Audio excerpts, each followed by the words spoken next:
Assalamualaikum warahmatullahi wabarakatuh. Nama saya Eni Mutia, saya dari Prodi PGMI Unit 1 semester 4. Saya di sini akan menjelaskan tentang teknik pengumpulan data dan instrumen penelitian.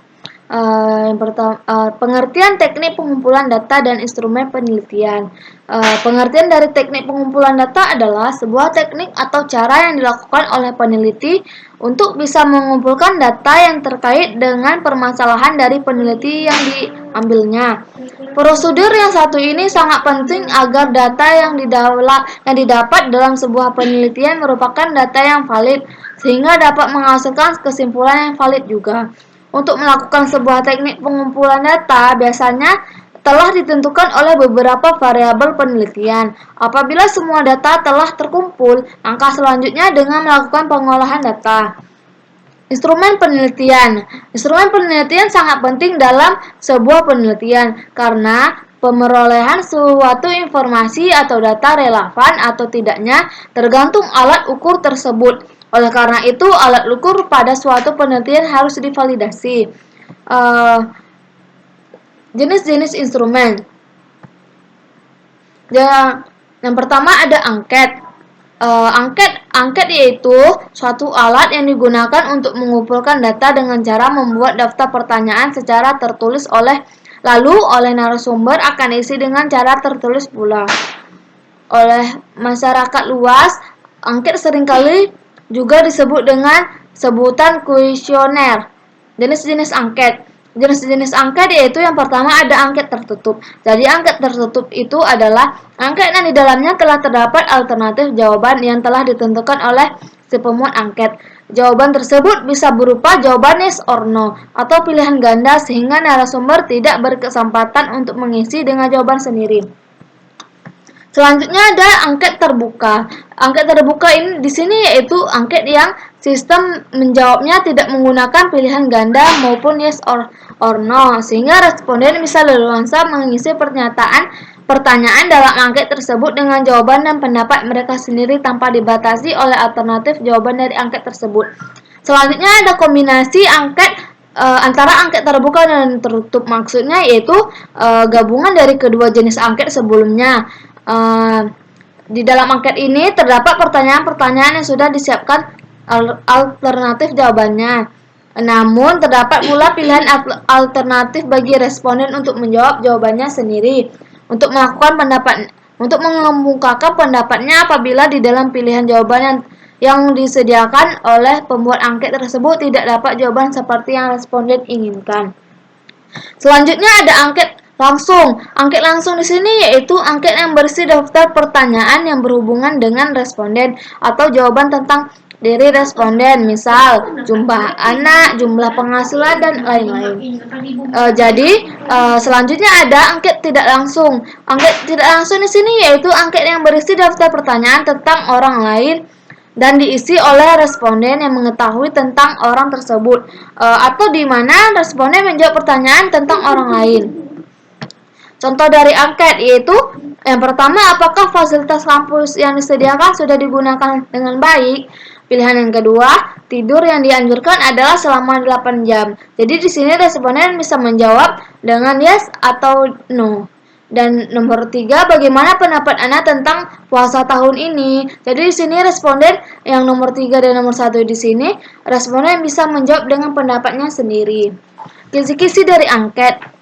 Yang pertama ada variabel. Variabelnya yaitu penerapan model pembelajaran problem posing pada pokok bahasan klarifikasi makhluk hidup untuk meningkatkan hasil belajar siswa.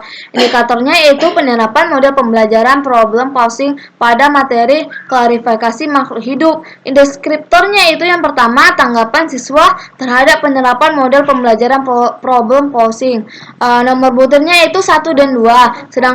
Dan yang nomor 2, penerapan model pembelajaran problem posing dapat memotivasi siswa untuk belajar. Nomor butir yaitu 3 dan 4. Yang di sini ada jenis instrumen yang selanjutnya yaitu wawancara. Wawancara di sini yaitu percakapan dengan maksud-maksud tertentu. Pada metode ini penelitian dan responden berhadapan langsung untuk mendapatkan informasi secara lisan dengan tujuan mendapatkan data yang dapat menjelaskan permasalahan penelitian. Jenis-jenis wawancara yaitu ada wawancara terstruktur, yaitu pertanyaan yang menuntun jawaban agar sesuai dengan apa yang terkandung dalam pertanyaan tersebut. Pertanyaan-pertanyaan yang diajukan sudah direncanakan secara rinci dan jelas dan dijadikan sebagai pedoman wawancara. Yang kedua yaitu wawancara tidak struktur. Wawancara tidak struktur juga dikenal dengan wawancara bebas. Yaitu bentuk pertanyaan tak struktur yaitu pertanyaan yang sifatnya terbuka, peserta didik secara bebas menjawab pertanyaan tersebut. Contoh wawancara. Di sini kita bisa lihat beberapa contoh dari wawancara. Yang pertama yaitu contoh wawancara dari pedagang, dari wawancara dengan guru, ada wawancara dengan petani. Kisi-kisi wawancara ada variabelnya yaitu minat belajar siswa, indikatornya itu motivasi, dan deskriptornya itu semangat belajar. Unit butirnya 1 dan 2. Selanjutnya ada yang nomor 3, lembar observasi. Lembar observasi yaitu salah satu metode yang akurat dan mudah untuk melakukan pengumpulan data dan bertujuan untuk mengidentifikasi dan memahami semua peristiwa yang terjadi yang menjadi objek penelitian dalam penelitiannya. Jenis-jenis observasi yaitu ada observasi partisipan, yaitu observasi di mana peneliti atau observer ikut terlibat langsung dalam kegiatan pengamatan di lapangan. Kalau selanjutnya observasi non partisipan merupakan observasi yang ketika pelaksanaannya tak melibatkan penelitian sebagai observer atau kelompok yang diteliti. Penelitian jenis banyak dilakukan. Penelitian ini banyak dilakukan di masa kini. Ini ada beberapa contoh tentang observasi. Yang ada contoh observasi tentang hewan, ada tentang tumbuhan, dan ada tentang alam. Selanjutnya ada kisi-kisi observasi, yaitu yang ada variabelnya yaitu toleransi, indikatornya toleransi antar umat beragama, deskriptornya saling menghargai, dan buah buktirnya yaitu 1 dan 2. Selanjutnya yang keempat ada lembar hasil belajar, yaitu hasil yang dicapai dalam bentuk angka-angka atau skor. Setelah diberikan tes hasil belajar pada step akhir pembelajaran, nilai yang diperoleh siswa menjadi acuan untuk melihat penguasaan siswa dalam menerima materi pembelajaran. Jenis-jenis tes hasil belajar. Yang pertama itu penilaian formatif, ialah penilaian yang dilaksanakan di akhir program belajar mengajar untuk melihat tingkat keberhasilan proses belajar mengajar itu sendiri. Yang kedua yaitu penelitian sumatif, ialah penelitian yang dilaksanakan di akhir untuk program, yaitu akhir catur bulan, akhir semester, dan akhir tahun. Penelitian ini berorientasi pada produk bukan pada proses. Yang ketiga itu penelitian diagnostik, ialah penelitian yang bertujuan untuk melihat kelemahan-kelemahan siswa serta faktor penyebabnya.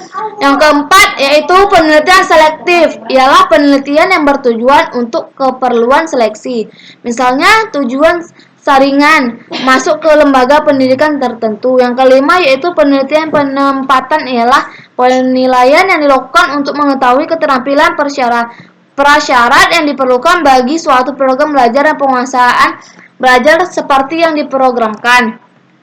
Di sini ada contoh tes hasil belajar. Kita bisa lihat di sini ada beberapa contoh tentang tes hasil belajar. Ada tentang melengkapi soal, pilihan ganda, menjodohkan, ada soal cerita atau karangan, ada soal tentang benar atau salah. Kisi-kisi hasil belajar yang pertama variabelnya yaitu berupa sosial budaya dalam rangka modernisasi bangsa Indonesia. Indikatornya globalisasi, deskriptornya menjelaskan perubahan sosial budaya. Nomor butirnya 1 dan 2. Indikator yang kedua dampak globalisasi bagi kehidupan bangsa Indonesia. Deskriptornya yaitu menyajikan hasil analisis mengenai perubahan sosial budaya. Nomor butirnya 3 dan 4. Mungkin hanya ini yang bisa saya jelaskan. Saya sendiri harap mundur diri. Saya akhiri dengan Assalamualaikum warahmatullahi wabarakatuh. Ayo,